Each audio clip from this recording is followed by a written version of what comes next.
ओम शांति। आपका प्रश्न है, आज के वरदान से लेकर कि सूक्ष्म शक्तियां ही स्थूल कर्मेंद्रियों को संयम नियम में चला सकती है, ये समझना है।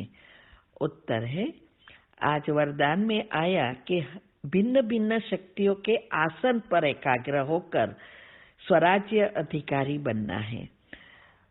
तो हम भगवान के बच्चे जो भी बनते हैं वह उसको राजयोगी कहते हैं।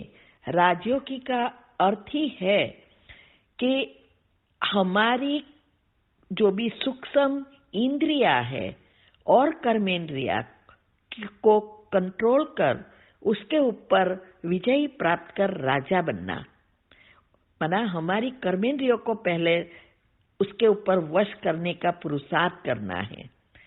जो स्वराज्य अधिकारी बनते हैं वही विश्व राज्य अधिकारी बनते हैं।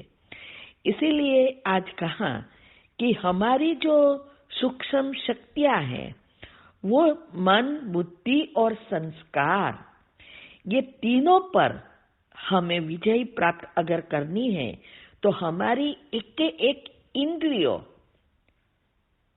5 इंद्रिया है ना, अगर हम उसको कंट्रोल करेंगे ऑटोमेटिक 5 कर्मेंद्रिया भी कंट्रोल में हो जाएगी। और इसके लिए रोज हमें ये जो 7 पत्ते का बिलीपत्र और 11 का रहस्य, आध्यात्मिक रहस्य हमने समझाया है, वो आध्यात्मिक रीति से रोज करना है।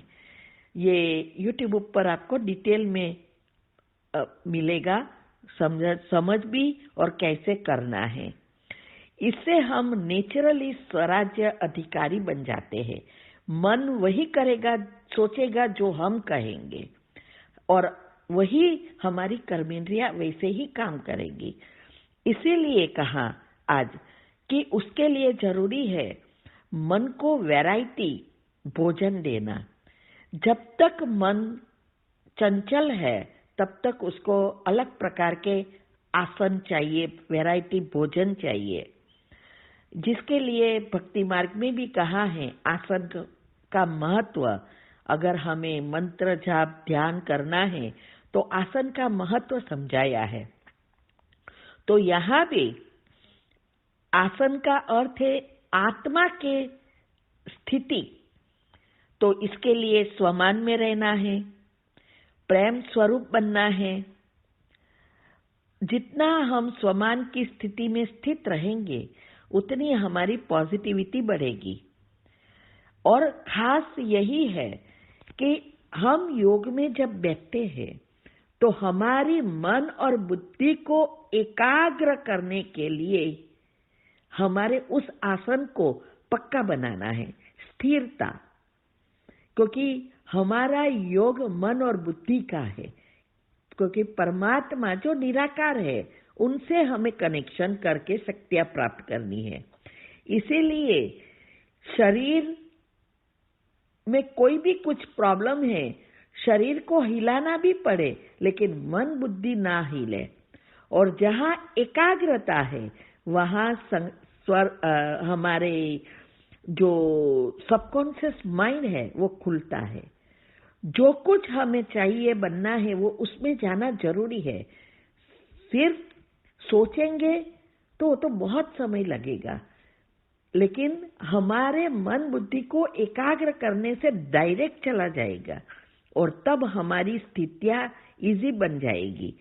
इसीलिए हमें रोज ये जो दिनचर्या ग्रुप में आता है, हर रोज अलग अलग गुण की कमेंट्री, और उसी गुण का सारा दिन हमें उसको स्थिर करने के लिए प्रयत्न करना है।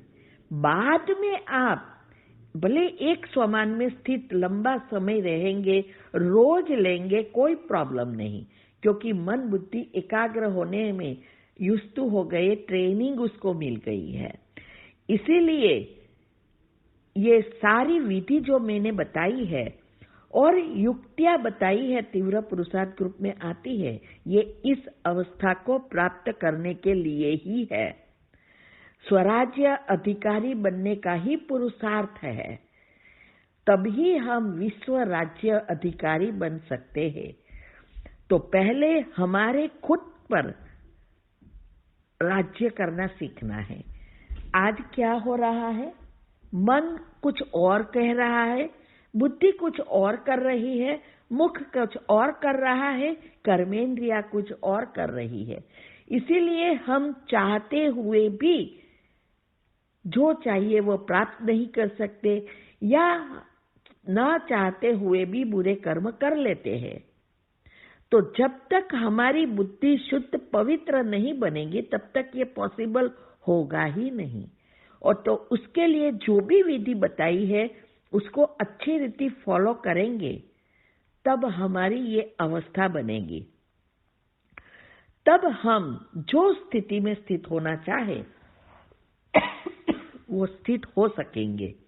तब हम राजयोगी कहलाएंगे। राजयोगी ही स्वराज्य अधिकारी बनते हैं, या स्वराज्य अधिकारी ही राजयोगी कहलाते हैं। ठीक है। ओम ओम शांति। आपका प्रश्न है, फैमिली में दूसरी आत्माएं जो ज्ञान में नहीं है, वो लोग बाहर का खाना जैसे बिस्किट, नमकीन, स्नैक्स वगैरह खाते हैं और हम पैसा देते हैं। तो जैसे बाबा कहते हैं कि बाहर का खाने से पतित बनते हैं क्योंकि उस भोजन की वाइब्रेशंस तामसिक है, तो हम उन्हें वो सब सामान खरीदने के लिए पैसा देते हैं। तो क्या हम निमित्त बनते हैं उनके पतित बनने में, और क्या हमारा पाप कर्म बनता है? उत्तर है, देखो, पाप कर्म की परिभाषा क्या है वो बात समझो। दो प्रकार की चीजें हैं। एक, हम हमारे बच्चों को या पति को या सेंटर पर भी अगर कुछ देते हैं और वो खुद के लिए यूज करते हैं, जैसे बच्चे हैं बाहर का खाते हैं, तो उससे हमें कोई पाप नहीं लगता, क्योंकि हम ज्ञान में हैं और हमें हमारे विचारों पर ध्यान रखना है। इसीलिए हम बाहर का नहीं खाते, क्योंकि मन की असर तन पर और चित्त पर पड़ती है। तो ब्रह्मचर्य और ये अन्न शुद्धि का महत्व जो हमने रखा है, क्यों जरूरी है, वो समझाया है साइंटिफिक रीति से, वो आप सुनो।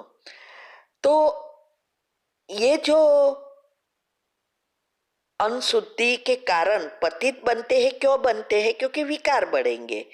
तो वो जो भी कर रहे हैं वो उसके खुद के कर्म है, लेकिन हम निमित्त है उसको पालना देने के लिए, इसीलिए पैसा तो देना पड़ेगा। और घर में सब तो ऐसा मानेंगे नहीं ना, जो ज्ञान में है वही मानेंगे, और ज्ञान में भी सब नहीं करते हैं। जो पक्की धारणा में रहते हैं वही इसके ऊपर ध्यान रखेंगे। तो ऐसे कोई भी अपने लिए यूज करते हैं तो इसका हिसाब किताब खुद के से बनता है, पैसे देने वाले से नहीं।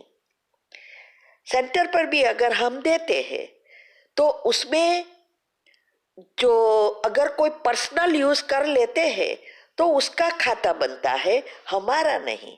लेकिन हाँ, कोई आत्मा हमारे पैसे से गलत कर्म करती है, गलत चीजें खाती है, जैसे ड्रग्स लेना और ये तंबाकू वगैरह खाता है, या कोई गलत चीजों में पैसा यूज करते हैं, उसका पाप कर्म बनते हैं।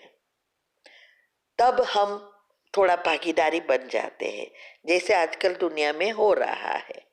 तो कोई भी गरीब को भी अगर आप पैसा देते हो और वो खाना में यूज करते हैं, तो उससे हमारा कोई कर्म नहीं बनता, उससे हिसाब किताब बनता है, बना अच्छे पुण्य कर्म बनता है। तो जब भी उस आत्मा के साथ हम आते हैं तो हमें वो रिटर्न में मिलता है। लेकिन अगर वो आत्मा गलत यूज करे तो हम पाप के भागीदार बन जाते हैं। ये बहुत सूक्ष्म बातें हैं। आप कर्म की गुह्य गति के हमने टॉपिक जो रखे हैं यूट्यूब पर, वो सुनो। इससे आपको बातें समझ में आएगी। तो ये हमें उसका नेगेटिव चिंतन नहीं करना है। अगर हम नेगेटिव चिंतन करते हैं तो हम कर्म में बांध जाते हैं। इसीलिए अपने आप पर ध्यान देना है, दूसरों पर उसके ऊपर छोड़ देना है। ओम शांति।